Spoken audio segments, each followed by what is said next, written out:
First of all, Fire and Fury was a statement of deterrence, if you look closely. Okay, everybody leaped on those words, but didn't notice what other words preceded them, which is, if us or our allies are threatened, that's called a deterrence statement. And we get lots of those from North Korea, and we get lots of those from the United States. Donald Trump did it a little bit more graphically, so he caught everybody's attention, but it was still a statement of deterrence. If the North Koreans do something, we will respond, rather than a statement, we're going to war with them. You will not find that Donald Trump threatened war with the North Koreans at any point. You will find he issued deterrent threats. Again, more graphically than maybe some people would have liked, but nonetheless, deterrent threats. Secondly, what he was also doing was he was opening the way to negotiations. And the North Koreans knew it. So that when the when the Olympics in South Korea were set up, that was an opportunity to open the door to talks. And I would note that some very important people met behind the scenes in the Olympics. The National Intelligence Service chief and his North Korean counterpart, I suspect, met at this time. I don't know whether the Americans were involved. We have no clue about that. But the Americans were already talking to the North Koreans in other venues. So things were going on beneath the surface that the press seemed utterly uninterested in looking at. But we know they were going on, and we know that development was the key to everything we've had. So there wasn't a sudden fundamental shift, despite all the press talk. It's been going on for a while. It's been gradual.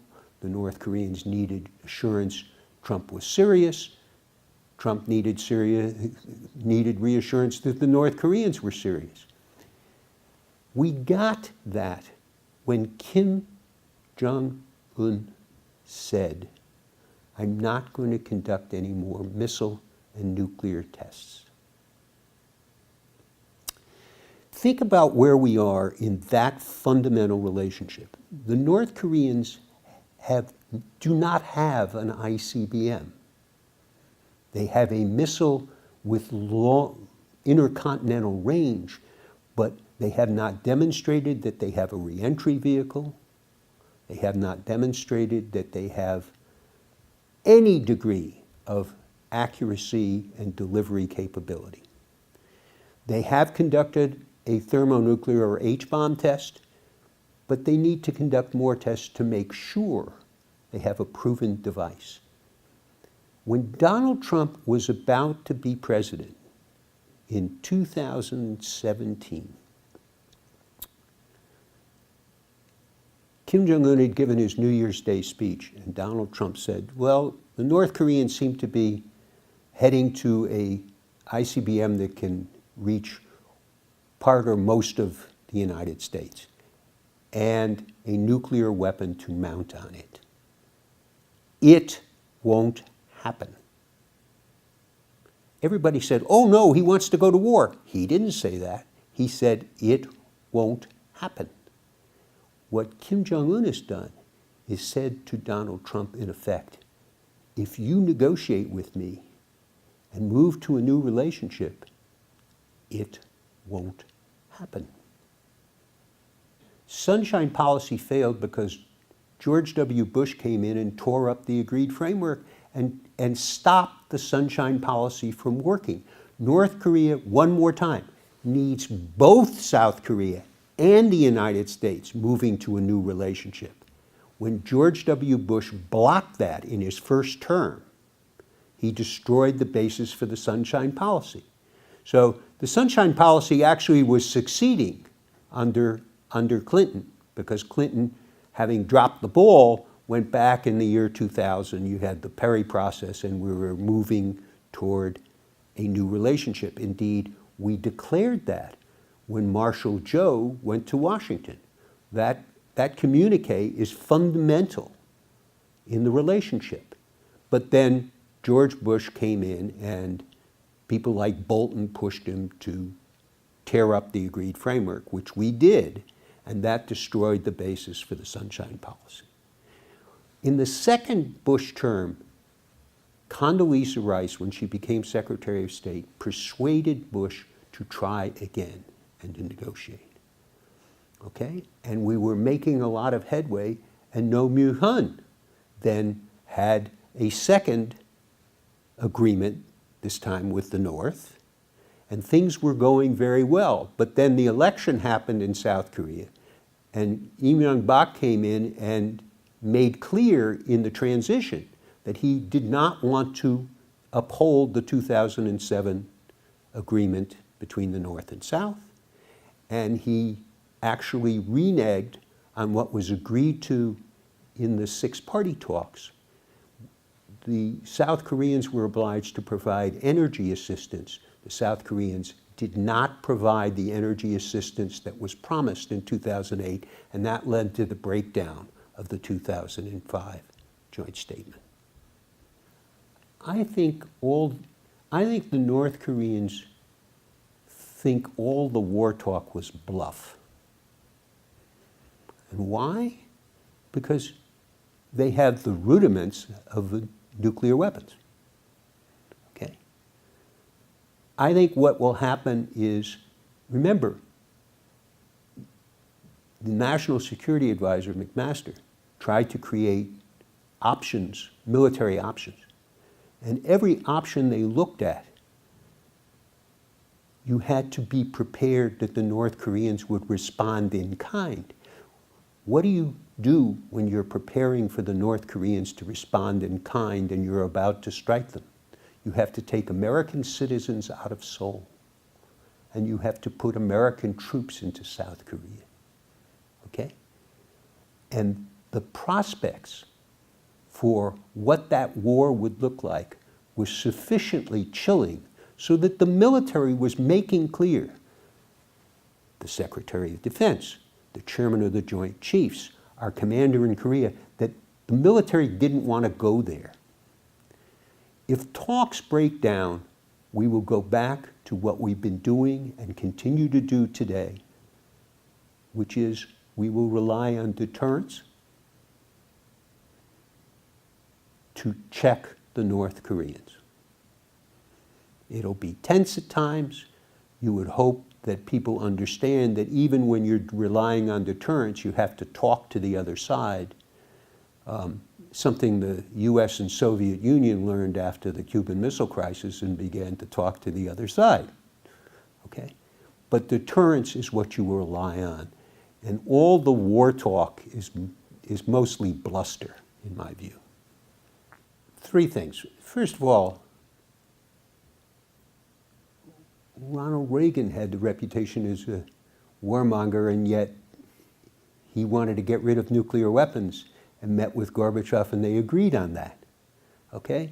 So this is not a case where Republicans are one thing necessarily and Democrats are another.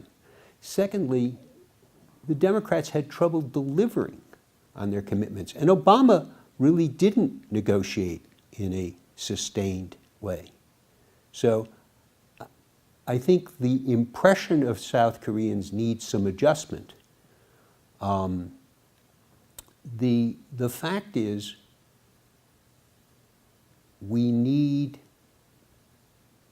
things have worked best when the center right in the United States has made deals, because when the Democrats make deals, the Republicans oppose them and block them.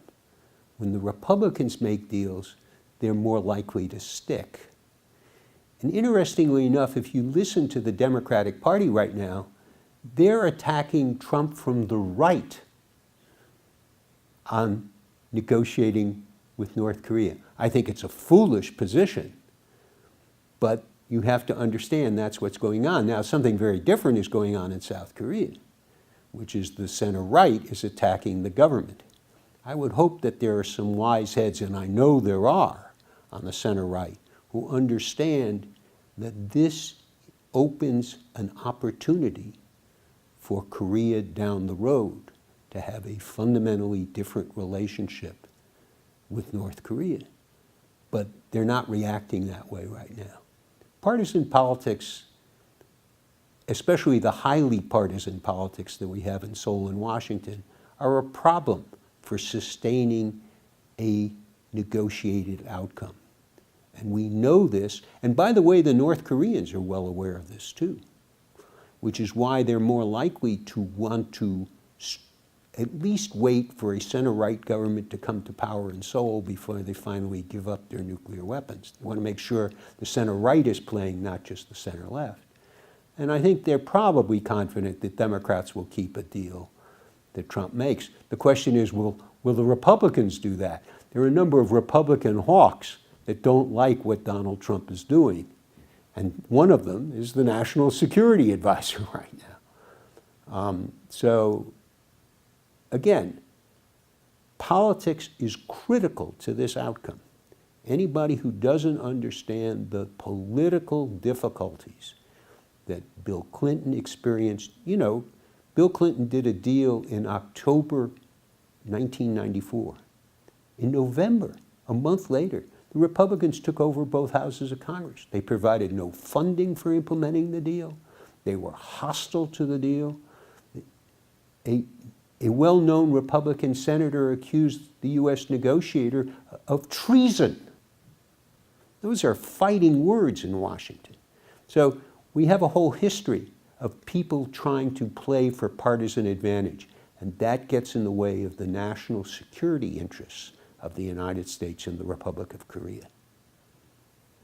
The Democrats are playing partisan games with Trump. I think in the end they'll come around to supporting a deal if there is a deal, but they'll try to make a mockery of it, and they'll fail, because the United States public has always supported negotiating with North Korea. There's always been majority support in the United States among the public for negotiating, not in Washington, but among the public. And there has been very lukewarm support for going to war with North Korea. People don't understand, you know, every 2 years the Chicago Council on Foreign Affairs did a survey of public attitudes, and they would ask, if South Korea is attacked, would you go to war with North Korea? And you never got majority support for that proposition, even though our treaty obligations and the political establishment believes we would.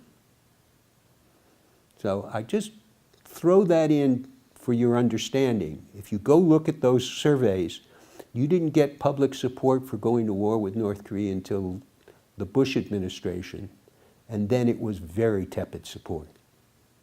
Indeed, we had the same problem getting public support for the first Gulf War. The second Gulf War was a little different because some of the Democrats broke and decided they were going to back the war. So that brought support around. But despite all the war talk, look at what Donald Trump has done when he's in office. His military came to him and said, you had to put more troops in Afghanistan. And he first turned them down. Later, he agreed to put about 3,000 more in. They wanted to put more people into Syria. He resisted. They put a couple of hundred more in. He wants to get out of Iraq, and now he wants to get out of Syria, and he wants to get out of Afghanistan. The picture of Donald Trump as a warmonger is vastly over-exaggerated. Not only that, but Trump's base, these are people who sent their kids off to lost wars in Iraq and Afghanistan and brought them home, some of them with devastating wounds.